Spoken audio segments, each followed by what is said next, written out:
O Senhor esteja convosco. Proclamação do Evangelho de Jesus Cristo segundo Lucas.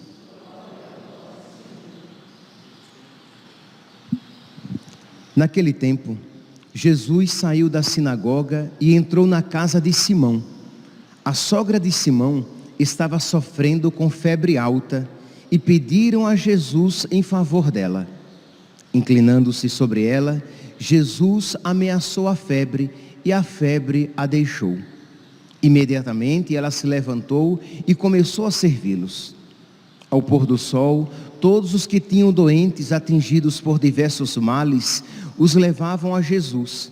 Jesus colocava as mãos em cada um deles e os curava. De muitas pessoas também saíam demônios gritando: Tu és o Filho de Deus. Jesus os ameaçava e não os deixava falar, porque sabiam que ele era o Messias. Ao raiar do dia, Jesus saiu e foi para um lugar deserto. As multidões o procuravam e, indo até ele, tentavam impedi-lo de que os deixasse. Mas Jesus disse: Eu devo anunciar a boa nova do reino de Deus também a outras cidades, porque para isso é que eu fui enviado. E pregava nas sinagogas da Judeia. Palavra da salvação.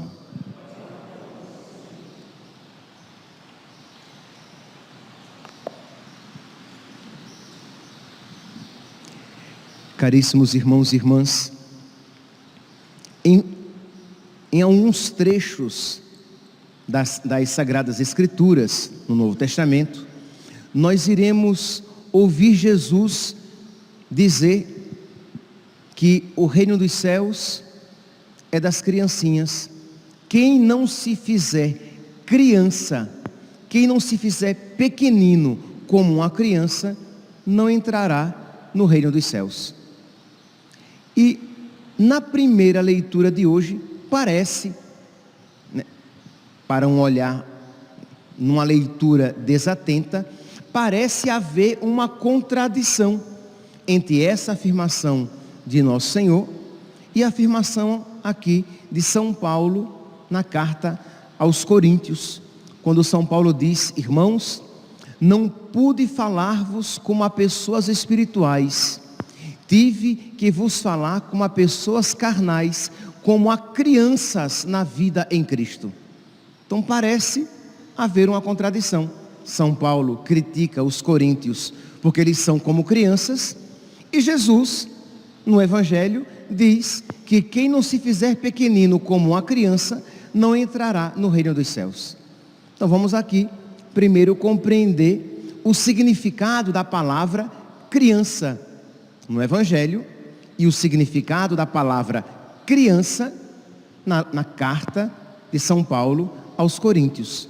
Quando Jesus usa a palavra criança no Evangelho, dizendo que quem não se fizer pequenino como uma criança não entrará no reino dos céus, Jesus ele quer dizer a nós que nós, por nós mesmos, nada podemos, né? João, capítulo 15, versículo 5, sem mim nada podeis fazer. Que assim como uma criança, ela não pode nada sem a ajuda dos seus pais, nós também não conseguiremos entrar no céu, não conseguiremos a santificação, não conseguiremos a nossa salvação sem a ajuda de Jesus, sem reconhecer que por si mesmo não podemos e suplicar-lhe as graças de que precisamos. Então precisamos ser humildes, reconhecer que não podemos por nós mesmos, de que não somos bons por nossa própria conta e precisamos pedir ajuda a nosso Senhor. Senhor, ajuda-me a vencer este pecado, ajuda-me a ultrapassar esta barreira na minha vida, a vencer esse vício. Ajuda-me, Senhor, a me desvencilhar de tanto apego na minha vida. Ajuda-me, Senhor, a ser santo. Jesus mesmo disse, né? Quando Jesus se encontrou com aquele jovem rico e propôs a ele vender tudo e segui-lo, e o jovem rico foi embora, Jesus disse: como é difícil a um rico entrar no reino dos céus. E São Pedro ficou tão admirado e disse: Senhor, quem é que vai conseguir isso? E Jesus disse: aos homens isso é impossível, mas a Deus tudo é possível. Então, esta palavra criança aplicada por nosso Senhor não significa imaturidade, não significa infantilismo espiritual, mas significa o reconhecimento da nossa dependência de Deus. Ao contrário, na primeira leitura de hoje, retirada da primeira carta de São Paulo aos Coríntios, no capítulo 3, quando São Paulo faz a crítica à comunidade de Corinto, dizendo que eles são crianças, que eles são carnais, de que eles não são espirituais, de modo que ele, São Paulo, não pôde falar-lhes como a pessoas espirituais. São Paulo está criticando a imaturidade espiritual dos coríntios. Irmãos, não pude falar-vos como a pessoas espirituais, tive que vos falar como a pessoas carnais, como crianças, como pequenos ainda, como imaturos, como não desenvolvidos na vida espiritual. Então, tive que ficar resolvendo picuinhas, tive que ficar me atendo a coisinhas insignificantes que já não deveriam existir entre vós. Que o que é que significava aqui, o que é que São Paulo queria dizer com coisas carnais, coisas de criança? São Paulo diz assim: visto que, versículo 3, ainda sois carnais, as rivalidades e rixas existem aí no meio de vós. Por isso que São Paulo, ao invés de apresentar-lhes uma doutrina mais consistente, ao invés de fazer uma pregação mais profunda, São Paulo tinha que ficar dando leitinho para eles. É a expressão que São Paulo usa. Versículo 2, primeiro, sólido, pois ainda não éreis capazes de tomá-lo. Isto é, existe uma doutrina mais profunda, existe um alimento mais sólido, mas como vós sois imaturos, sois infantilizados, eu só pude apresentar um leitinho, um alimento diluído de Cristo, porque por culpa própria vós vos tornastes incapazes. Meus irmãos, diante disso, nós podemos e devemos nos fazer duas perguntas. Primeiro, e eu? Será que eu sou infantil ou maduro na fé? Já entendemos o que significa ser criança. Todos precisamos ser crianças. Todos precisamos ser humildes. Todos precisamos reconhecer de que de tudo dependemos de Deus, nada podemos fazer sem Ele. Mas aplicando aqui o segundo aspecto, e nós? Será que não somos também infantis? Será que na nossa vida nós nos atemos a coisas superficiais, a coisas não essenciais, e de modo que impeça o nosso desenvolvimento espiritual? É a primeira pergunta. E a segunda pergunta é: caso a resposta seja afirmativa, o que precisamos fazer? E se eu descobrir que eu sou infantil, e se eu descobrir que eu sou imaturo espiritualmente falando, o que é que eu preciso fazer? Então vamos lá, vamos para a primeira, vamos tentar dar a resposta para a primeira pergunta. Eu sou ou não sou imaturo espiritualmente? Isto é, eu sou ou não sou uma pessoa carnal, como usa aqui São Paulo, como sinônimo para crianças, para pessoas não espirituais? Pois bem, São Paulo diz que aqueles que promovem rixas, contendas e problemas, é um dos sinais. Mas se nós pegarmos todas as cartas de São Paulo, ou até mesmo toda a Sagrada Escritura, nós iremos compreender que estas não são as únicas características de uma pessoa imatura na fé, também. Então você, primeiramente, vamos aqui aplicar e se perguntar: será que na minha vida eu perco a oportunidade de viver profundamente a minha fé? Por quê? Porque eu não suporto ser contrariado. Com coisinhas bobas eu já perco a paciência. Com coisinhas bobas eu já crio inimizade na comunidade, em casa, porque eu não aceito ser humilhado. Coisinhas bobas, tá, gente? Eu não estou falando que ninguém vai causar grandes humilhações na sua vida. Não, eu estou falando de coisinhas pequenas, porque pessoas pequenas e medíocres como nós, nos desabamos com coisas pequenas. São coisas insignificantes que nos tiram, né, a paciência, que nos fazem perder a caridade, que fazem com que nós nos deixemos mover por espíritos estranhos, não pelo Espírito de Cristo. E aí, contenda, fofoca, rixa. São Paulo dá até aqui um exemplo que existia nas comunidades de então. Paulo e Apolo pregavam a mesma doutrina. Paulo e Apolo eram fiéis a Cristo. Paulo e Apolo pregavam o evangelho verdadeiro, completo. Não é que Apolo era infiel e Paulo era fiel. Se assim fosse, a escolha de um e outro não só era lícita, como era necessária. Você tem que saber e escolher. Mas os dois eram fiéis. Era apenas questão de grupo, de rivalidade. Entendeu? Eu sou de Paulo, eu sou de Apolo. Aí outros, em outras passagens, eu sou de Pedro, eu sou de Cefas. E São Paulo vai dizer: todos devemos ser de Cristo, porque é Deus quem faz crescer. Vamos acabar com essas rivalidades. Então aqui nós podemos aplicar em outras situações na nossa vida, na nossa família. Vamos tirar da teoria do hiperurânio, do mundo das ideias, e vamos aplicar na nossa vida.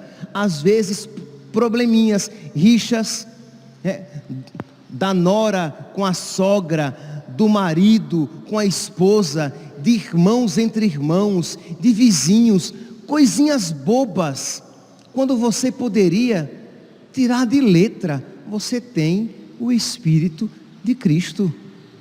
Você pode pegar aquele seu pequeno sofrimento, e é pequeno, né, gente, e colocá-lo junto ao sofrimento de Cristo e aproveitar para fazer daquela pequena ocasião de contrariedade, de humilhação, um caminho de configuração a Cristo. Fulano, ele é catequista, ela é catequista. Fulano falou de mim, dizendo que eu não sou tão competente como ela na catequese. E aí você não sabe receber uma humilhação. Não, você já fica com raiva daquela pessoa, vai tirar justificativas, ou vai fazer o mesmo, dizendo: não, melhor sou eu, ela é ruim, ele é ruim.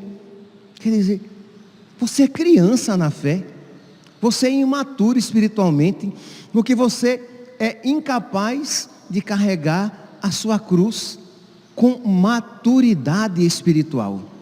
Então este aqui é um primeiro ponto de você se perguntar se isso não está presente na sua vida, lá na sua convivência, na sua vivência, na comunidade, na escola, em casa, com os seus familiares.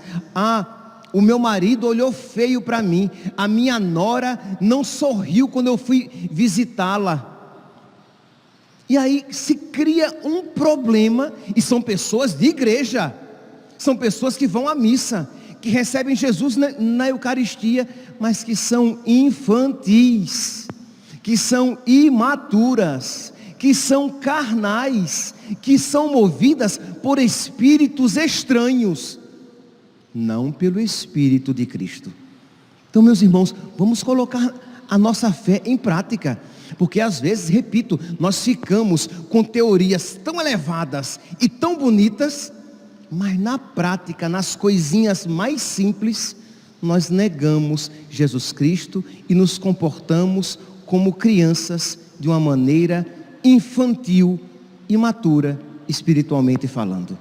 Então nós poderíamos aqui aplicar esta expressão de imaturo espiritualmente, pessoa carnal, que não é capaz de ouvir palavras espirituais, no sentido de que, daquelas outras pessoas que só pegam da palavra de Deus aquilo que lhe é agradável, né? Nós poderíamos dizer, é aquele dito católico jujuba, católico light, entendeu? Aquele católico moderno, que ele só toma da palavra de Deus aquilo que se adequa à sua vontade ou à mentalidade mundana, ou às modas de então.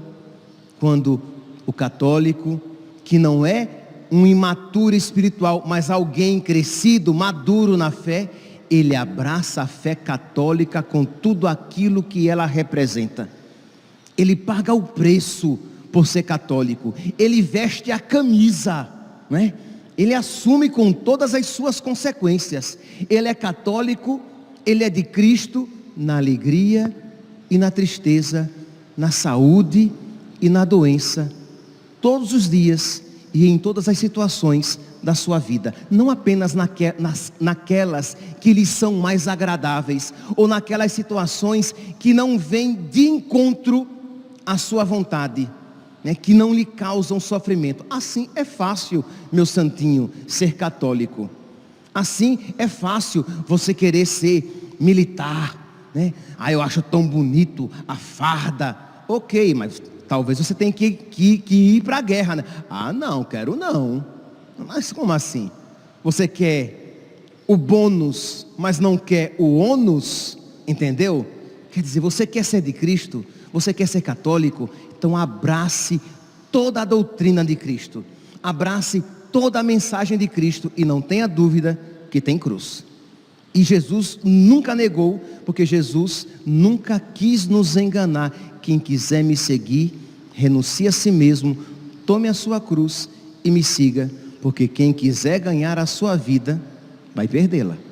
Mas eu prometo que quem perder a sua vida, quem perder algo por causa de mim, vai ganhar muito mais. Então, você, porque é maduro na fé, você abraça toda esta verdade. Pois bem, aqui foi a primeira pergunta. A pergunta é: eu sou ou não sou maduro na minha fé? Eu sou ou não sou imaturo? Em mim existe ou não existe um infantilismo espiritual, de modo que impede Deus de me dar um alimento mais sólido, apenas um leitinho, já que eu, com o meu infantilismo, eu impeço a ação de Deus na minha vida? É a primeira pergunta. Eu acho que muitos aqui, devem ter reconhecido que esta situação existe na sua vida. Aí vem a segunda pergunta: e o que fazer então, padre? Ok, eu vi que eu sou uma criança na fé, uma criança no sentido negativo da palavra, que eu sou infantil, que eu sou imaturo, que eu sou subdesenvolvido, que eu sou um cristão prematuro, que eu sou um cristão, que eu sou uma semente, uma planta deformada, que não tem produzido todos os frutos que deveria produzir, que o meu ouvido é muito seletivo, eu seleciono o que quero ouvir para pôr em prática. O que é que eu preciso fazer? Aqui, meus santos, pode parecer algo meio chavão, mas é a mais pura verdade. Você precisa, meu santinho, invocar o Espírito Santo. Jesus diz no Evangelho de São João, no capítulo 16, nos versículos 12 e 13, João, capítulo 16, versículos 12 e 13. Muitas coisas, ele está falando aqui com os apóstolos, antes da ressurreição, antes de ele enviar o Espírito Santo, quando ele aparece, se sopra sobre eles o Espírito Santo, né? Sopra sobre eles e diz, recebei o Espírito Santo. Então, Jesus está falando antes disso. Então ele diz, muitas coisas tenho ainda a dizer-vos, mas não sois agora capazes de suportar. Isto é, eu tenho muitas coisas a dizer, mas vocês não vão conseguir ouvir. Vocês não vão conseguir suportar. Vocês não vão conseguir viver. Então, quando eu enviar o Espírito Santo, aí sim, ele vos capacitará a acolher, a compreender, a aprender toda a minha palavra e poder vivê-la. Versículo 13. Quando vier o Paráclito, o Espírito da verdade, ele vos ensinará toda a verdade. Agora, vós não sois capazes, mas quando o Espírito da verdade for enviado, vós sereis capazes. Uma outra passagem também que reforça esta mesma afirmação, está no Evangelho de São João, no capítulo 14, no versículo 26, quando Jesus diz quase que a mesma coisa. O Paráclito, o Espírito Santo, que o Pai enviará em meu nome, ele vos ensinará todas as coisas. Então, existe algo mais profundo que os apóstolos não estavam ainda em condições de acolher, de compreender e colocar em prática, que Jesus, após o envio do Espírito Santo, os capacitaria. Então, meus irmãos, com toda a fé, isto é, de quem sabe de que sem Deus nós nada podemos, dobremos os nossos joelhos todos os dias e suplique o Espírito Santo. Então aqui, eu estou dizendo de uma outra maneira, aquilo que nós sempre falamos, nós precisamos ter vida de oração, nós precisamos ter amizade com Deus, nós precisamos ter intimidade com o nosso Senhor, dele ser seu amigo. Então você se depara com uma situação difícil na sua vida e você pede, Jesus, me envia o teu Espírito Santo, para que eu seja forte, para que eu viva a tua vontade, para que eu não volte atrás, para que eu não ponha a mão no arado e olhe para trás, para que eu não seja covarde, para que eu não fuja da cruz, para que eu combata o bom combate, para que eu termine a minha corrida e para que eu guarde a fé, porque eu sou covarde, Senhor, eu sou fraco, Senhor, eu tendo a querer selecionar o que eu vou viver, Senhor. Me ajuda, Senhor, me ajuda a pagar o preço pela minha fé. Eu quero, Senhor, eu quero vestir a camisa, vamos usar agora uma expressão mais bíblica, eu quero me revestir-me de Ti, revesti-vos de Cristo, né? Quando eu digo aqui, vestir a camisa da nossa fé, eu estou dizendo isso, de você revestir-se de Cristo, assumir a sua fé e assumir Jesus até as últimas consequências. Mas esta fé valente, esta fé intrépida, esta fé corajosa, só nos será possível se nós formos homens e mulheres cheios do Espírito Santo. Então peça ao acordar, quando você traça o sinal da cruz sobre você, peça como uma criança. Olha aqui agora a palavra criança, no sentido positivo, no sentido evangélico, no sentido teresiano. Peça ao Espírito Santo, como quem sabe que não merece, mas que pode pedir ao Pai, porque o Pai dá coisas que os filhos não merecem. E você diz, meu Pai, meu Deus, Jesus, concede-me o Espírito Santo. E aí você começa o dia e você começa a se deparar com as suas limitações e você suplica o Espírito Santo.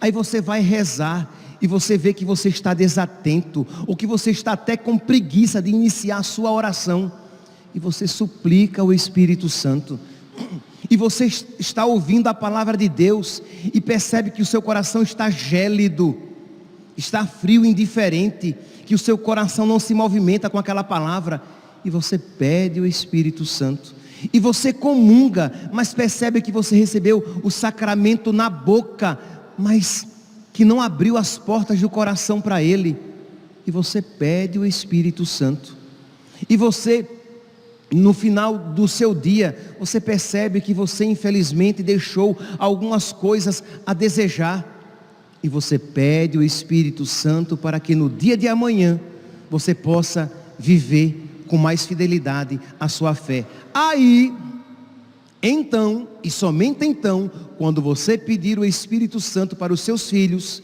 para os seus amigos, para o seu esposo, para a sua esposa, isso terá eficácia e verdade, porque você de verdade desejou aquilo que você está pedindo para os outros.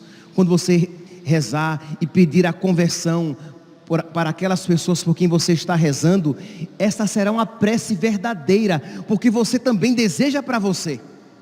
Mas quando você não deseja viver de verdade a sua fé, e fica pedindo isso para os outros, muito provavelmente, esta prece é uma prece hipócrita, é uma prece bonitinha, que você faz, porque você sabe que ela é bonita, mas no seu coração, na sua alma, na sua boca, ela não é verdadeira. Então, aprendamos a ter amizade com o Espírito Santo, a suplicar o Espírito Santo sobre a nossa vida, para que nós, com verdade, possamos suplicar também para aqueles por quem nós rezamos e intercedemos. Que a Virgem Santíssima interceda por nós, para que esta prática que eu convido vocês a iniciar com mais intensidade hoje, dê frutos em suas vidas. Louvado seja nosso Senhor Jesus Cristo, para sempre seja louvado. Quantas vezes em nosso dia a dia, nossas crianças estão expostas elas passam o dia todo no celular, consumindo conteúdos que nada as ensinam. Seria tão bom se pudéssemos engajar nossas crianças na fé. Felizmente, isso é possível. Conheça o kit Católico Mirim, Catequese Infantil. Este é um kit completo para o ensino da fé católica de maneira didática e pedagógica para crianças. Se você é pai, mãe ou catequista, dê a oportunidade de seus pequenos se aproximarem de Deus. Não perca tempo, adquira o kit Católico Mirim e ajude a construir com nossas crianças a Igreja do Futuro.